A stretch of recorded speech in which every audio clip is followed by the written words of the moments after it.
Here you will hear Elijah Muhammad introduced by Minister Malcolm X, the Muslims' New York leader and ambassador at large for the movement. The good news that Minister X talks about here is the coming rise of the black man and the fall of the white man. Easier to understand why they turn to the Muslims, a group they believe will do something for them.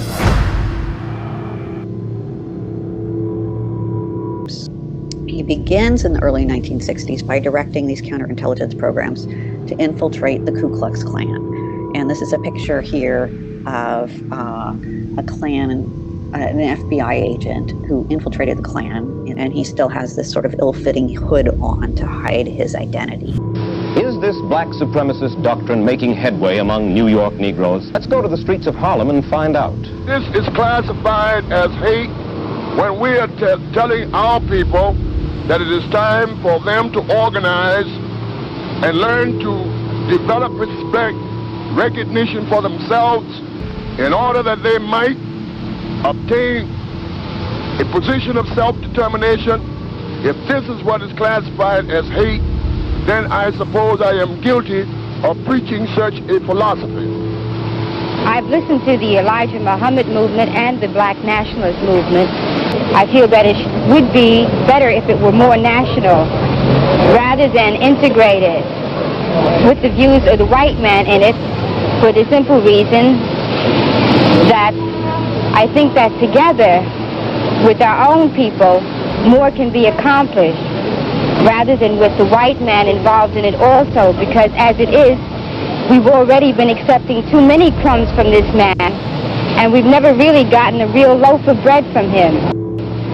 I've read some of Mr. Muhammad's articles in the Pittsburgh Courier. He is a Muslim. I agree with him. He says we've been waiting long enough. And everywhere you read the headlines, black people are being beat, lynched, killed for no reason at all. And they began to get nervous about it, and somebody needs to do something, and that is quick.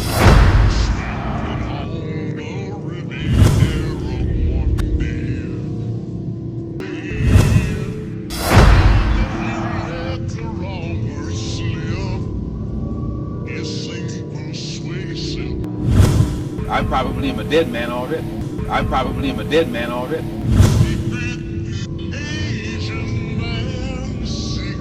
This middle-class row of houses was shattered early this morning by a Molotov cocktail bomb tossed into this house. This is the home of Malcolm X, former leader of the black Muslims. Malcolm, his wife, and 4 young children were home asleep when the bomb exploded, as she explained. Honestly, I really can't say exactly what happened. I don't know if I woke my husband up or he woke me up, but I remember him pushing me out of the bedroom door, and I looked to my right, and I saw all of the fire, and I saw smoke being held against her will. My daughter is, right now, she's 21. And I heard the glass being broken, on the side windows on the left, and I heard the roaring of the fire. In order to maintain this false reality, imposters are needed to play the roles of supposedly real people who are really just characters. And our children go to school and have to get killed! We need to hold each other accountable. It starts with you, Travis Scott. It starts with you. I can no longer take this. People have died. My friends died. I just spent the last 2 hours putting the burial arrangements for my daughter's funeral, who's 14. My kid died because nobody responded to what occurred at Sandy Hook. Those parents lost little kids. It's bad enough that I lost my 20-year-old, but I had 20 years with my son. That's all I ever have. But those people lost their children at 6 and 7 years old. How do you think they feel? Is fake. And all you have to do is add your actor. George Klein. He gave me a car once. And I said, Elvis, I don't have the words to express how I feel to you about you giving this car. And he looked at me and he said, what is fame and fortune if you can't share it with your friends? And he looked at me and he said, what is fame and fortune if you can't share it with your friends? Who's talking to them now? He has told me in the past that he has been having some harassment. Well, in July, when I was in the hospital having my last baby, my 3 small daughters saw my husband almost killed across the street. And how was he almost killed? Well, he was in his car, and some men were rushing to the side of his car on both sides of it. Well, he was in his car, and some men were rushing to the side of his car on both sides of it. And he managed to get away. Had you had any threats, anything like this? Had any threats? That's all I get is threats. I get not less than 6 or 7 threatening phone calls every day. Where were you and your children at the time? Where's the bedroom in location to the... Well, our bedroom is located side by side, and my 7-month-old baby's room is on the other side of the hall. Where did the bomb land in the house? Well, I don't know exactly where it landed, because when we woke up and noticed there was fire already. Do you think this bombing and the threats and the harassments are related to your husband's departure from the Black Muslim organization?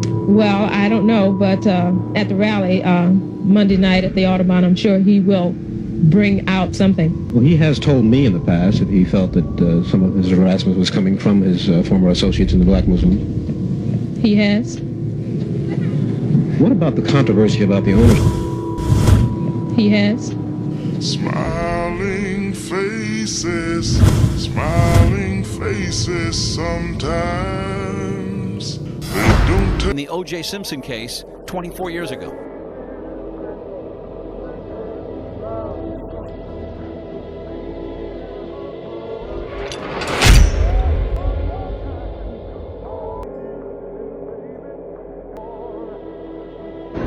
Oh my goodness. I think Nipsey got shot. Nipsey, y'all. I think Nipsey, they got Nipsey, man. They got Nipsey? Are you serious? You lying? Oh my goodness, they got Nip. Oh my goodness. Oh my goodness, they got Nipsey Hussle. Gospel of violence. No, the black people in this country have been the victims of violence at the hands of the white man for 400 years. And following the ignorant Negro preachers, we have thought that it was godlike to turn the other cheek to the brute that was brutalizing us. Well, Reverend Martin Luther King preaches a doctrine of nonviolent insistence upon the rights of the American Negro.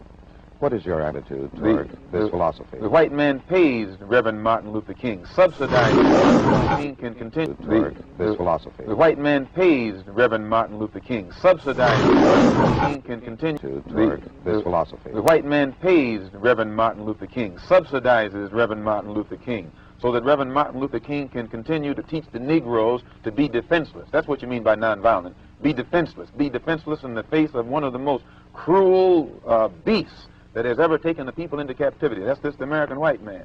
And they have proved it throughout the country by the police dogs and the police clubs. 100 years ago, they used to put on a white sheet and use a bloodhound against Negroes. Today, they have taken off the white sheet and put on police uniforms. They've traded in the bloodhounds for police dogs, and they're still doing the same thing. And just as Uncle Tom, back during slavery, used to keep the Negroes from resisting the bloodhound or resisting the Ku Klux Klan by teaching them to love their enemy or pray for those who use them despitefully. Today, Martin Luther King is just a 20th century or modern Uncle Tom or a religious Uncle Tom who is doing the same thing today to keep Negroes defenseless in the face of attack that Uncle Tom did on the plantation to keep those Negroes defenseless in the face of the attacks of the Klan in that day. But the goal of Dr. King is full equality and full rights of citizenship for Negroes. The goal of Dr. Martin Luther King is to give Negroes a chance to sit in a segregated restaurant beside the same white man who had brutalized them for 400 years. The goal of Dr. Martin Luther King is to get Negroes to forgive the people who have brutalized them for 400 years by lulling them to sleep and making them forgetting what those whites have done to them. But the masses of black people in America today don't go for what Martin Luther King is putting down. As you said in one of your articles, it's psychologically insecure, or something of that sort. I forget how you put it. But you didn't endorse what Martin Luther King was doing yourself. I do not reject his goals of full integration and full equality rights for American citizens. Do you reject these goals? If you don't think that he's walking on the right road, I'm quite sure you don't agree that he'll get to the right place. And if you would classify his method as psychologically unrealistic, I think that if a man's method is psychologically unrealistic, which means the road or the means or the method that he's using, I think as a psychologist, you'd be very doubtful that he would reach the right goal. There is one correction, Mr. Malcolm, I'd like to make here. In that same piece that you're quoting from, I said that his methods are effective. His philosophy of love of the oppressor, I thought, was psychologically burdensome.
You make a spook who sat by the door reference. I don't think you a spook who sat by the door. I think your intentions are pretty clear.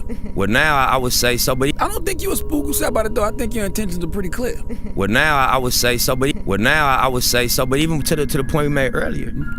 And I'm gonna name my last album "The Spook That Sat by the Door." You know what I mean? When I finished my situation with our partnership at Atlantic, and for anybody that ain't seen that book, seen that movie or read the book, it's about a gang member from Chicago who presented himself in a way he never caught no cases. He had a clean cut look, and he infiltrated the CIA. Yep. And he became educated and basically he used their agenda, which was to have a token nigga in the CIA for political reasons. We gonna speak blunt, fuck it. He used it against him. I feel parallel with, you know what I mean? 100%. And what's interesting about that book, all his people used to call him Uncle Tom and the Coon. You know what I'm saying? Sellout. Yeah. But he was there working for them the whole time. Yeah. And all his people used to call him Uncle Tom and the Coon. You know what I'm saying? Sellout. Yeah. But he was there working for them the whole time. Yeah. And close the door. Looks better like this. There you go, my man. There you go. You got it. I'll check your Instagram. I'll message it to you. Alright. I'll check your Instagram. I'll message it to you. Alright.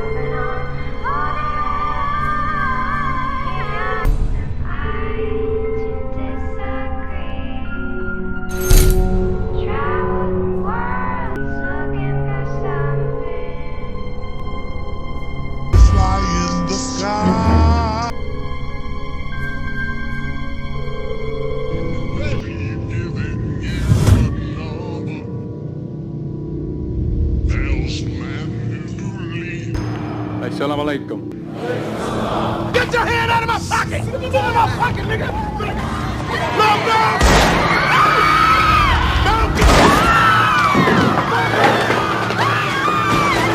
One fully accredited reporter was in the audience when Malcolm was struck down. Gene Simpson. I would say I heard at least 8 shots fired. First, about 3 rapidly. I would say I heard at least 8 shots fired. First, about 3 rapidly. I'm with WMCA Radio, and I didn't go as a reporter. I was sitting in the front row, right in front of Malcolm, in fact, and he came out on the stage. The introductory speaker turned over the platform to him, and he raised his hand in a Muslim greeting, Salam Alaikum.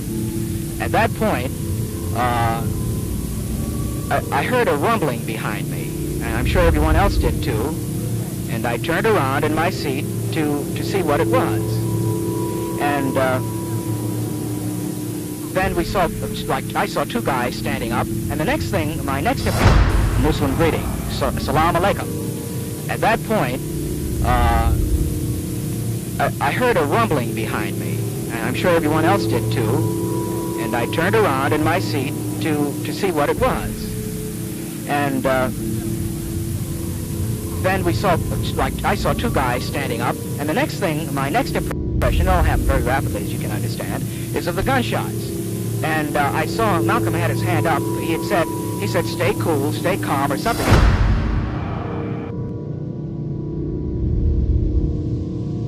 Evidently, one of the perpetrators running out, and he was shooting like a cowboy.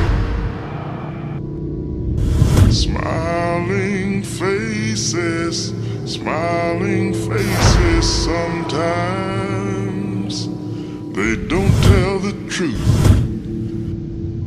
And I saw people crawling on the floor. And so I got down too. Then when I was looking out, and I saw someone crawling on the floor. And so I got down too. Then when I was looking out, and I saw someone with an amazement to the front. I knew they had shot my husband.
One shot in the lower right chin, and the other 6 hit him in the chest and body. He sustained one shot in the lower right chin, and the other 6 hit him in the chest and body.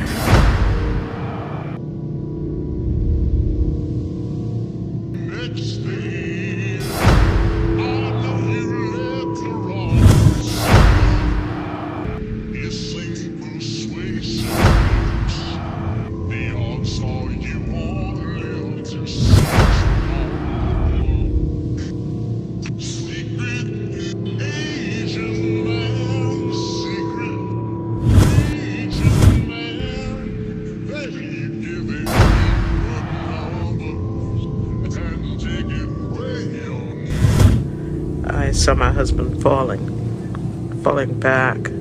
He didn't bend, he just fell straight.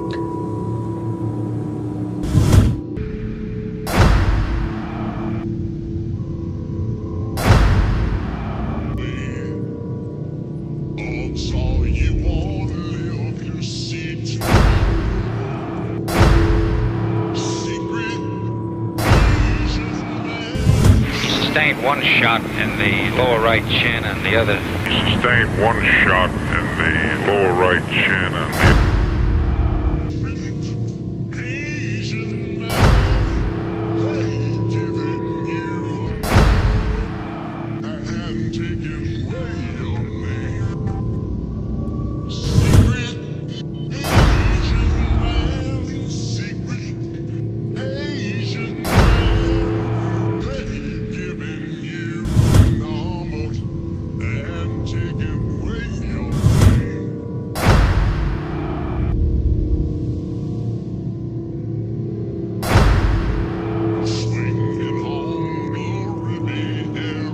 try to remember just exactly what happened. I was back here. I was setting up chain of command. I didn't see anything. Oh, I see you were one of Malcolm's guards. That's right. And you didn't see what happened? No, I didn't. I heard the shots. I ran forward. I saw Malcolm hold his side, hold his stomach, and fell down. How do you feel now? I want to kill somebody. That's right. I want to kill somebody. And before the night's over, if Malcolm dies, somebody gonna die.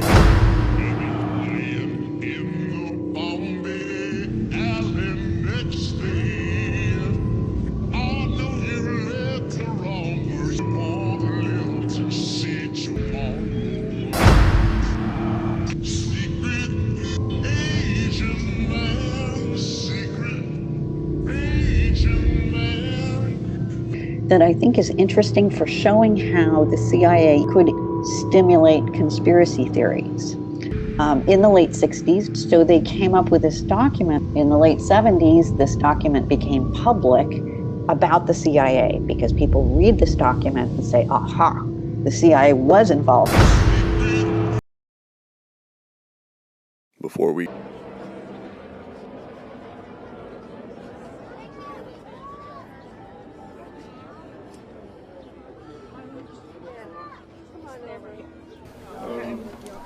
I think the Humphrey decision is going to come down today. About 30 minutes. Yeah. No tears. No tears. Half hours at a time. You're going to need to supplement your motion when that comes down. I just met with him last week. He had me bring my daughter so he can work with her. She's a model. And When can you file your response by? He cared about us. Well, let's get a little closer.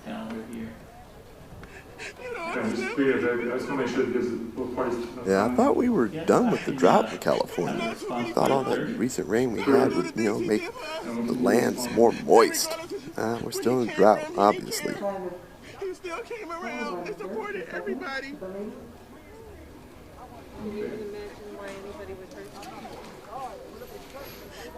The devil don't discriminate. Right? Yes, we are here. On the 30th and the 2nd of April. How about the discovery matter? So are they still trying to come?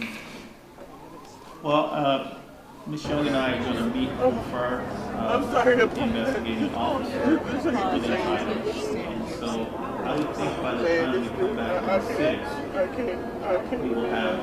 I'm not hearing anything. I'm sorry, I couldn't use that for it. I can't pretend. Well, it's not settled. Are you going to file something in response? I'm sorry, I couldn't use that for it. I can't pretend. I can't fake it. It's the worst question lawsuit. It may are. Yeah. You. Yes, they can. It's the only question I have. I know he was moving to. Both counselors? Both counselors. LAW, Yes, all my life. I was just with him last week. He had me bring my daughter up here to talk to her so she could model for his company. That's how much he cared about me, about family. Represented by Mr. Jansen, people by Mr. McKinney. Currently set January 5th. Nobody want to take anybody like 2022-010. If you doing you shouldn't worry about nobody else. For what reason? John has At all. surgery and I'm still recovering At and all. I'm bearing for at least another month and then some. He was doing pre-shows for people. He was giving back to his community. It would be difficult for me to He was start hiring present people. schedule. He was having people work there. And I take there's no objection by the defense? No. All right, so let's plan. I just had a payment for him, and he wanted me to do his kids. I was supposed to be doing 2022. And like, just for safety's sake, we want to make that 010, but I'd like to start then. March 1st. Well, I'm sorry, March 1st? Oh, man. Okay, March 1st. We'll make that a 010. All right. Mr. Holder, as the attorney stands, you have a right to go to trial. Could have sworn by all the noise in the background that she was just like a puddle of tears, but no, not a tear. That Johnson & Johnson's No More Tears works miracles. And Yes, sir. I'm not even going to go there. The matter is set for trial March 1st 2022, this department 8:30 in the morning, be 0 to 10. Thank you. Appreciate it, Your Honor. And last little tidbit or clip. I love crime scene footage. What are we missing there on the ground? Smiling and joking officers. Yeah, because it's fun to be able to scrape up people's bullet casings and stuff. Look at that, having a great time.